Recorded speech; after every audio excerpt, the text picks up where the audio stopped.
It wasn't a question of like, can you be an athlete again? It was like, hey, can you walk?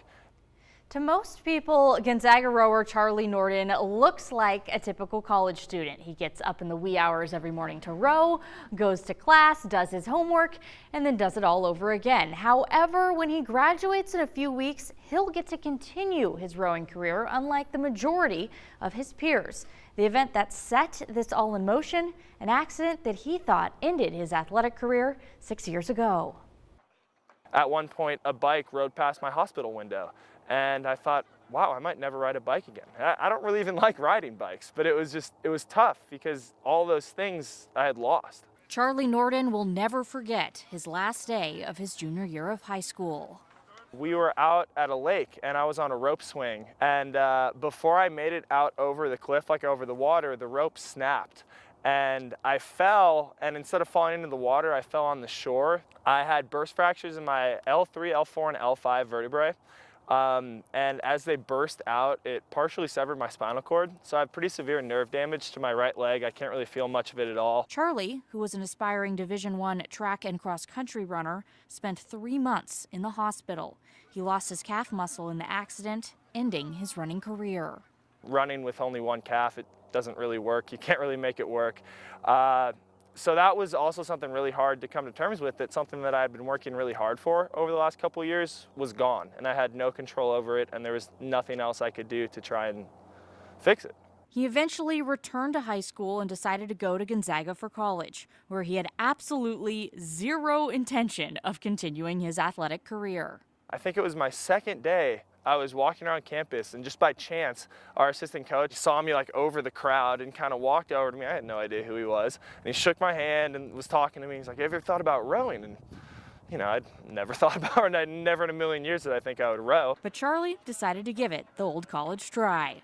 I came out for my first practice on the water and just immediately fell in love with it. It was really special. Rowing helped fill an athletic void for the now senior that he wasn't even aware of, even if a few parts of his body weren't as strong as before.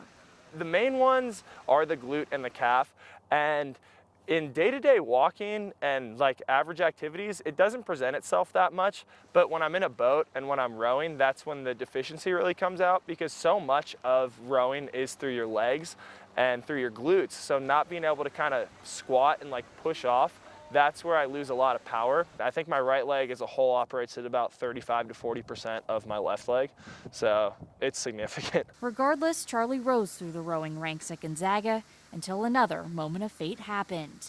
My academic athletic advisor, Amanda Flores, I was in her office just kind of talking, and she was like, hey, Charley, I was looking at rowing, and I noticed that there's this whole para category of rowing, which again was nothing that I had ever thought of, because I kind of try to live my life as though I'm not disabled at all. Like I try to not let anything hold me back. So she talked to me and we started looking at it. And I was like, wow, this is incredible. Like I think I classify for this. It set in motion a whirlwind year, where Nordin eventually ended up on the USA's Paralympic World Rowing Team. His squad took silver in the World Championships this past fall.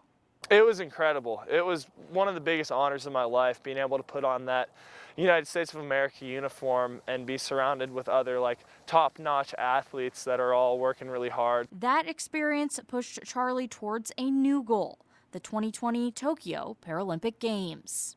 It's something I dream about and think about every single day. It's why I get up in the morning. It's why I work as hard as I can every workout, every weight lift.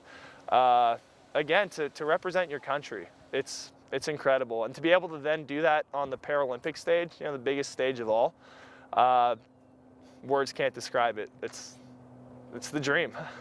And the dream all came from an event that originally felt like a nightmare.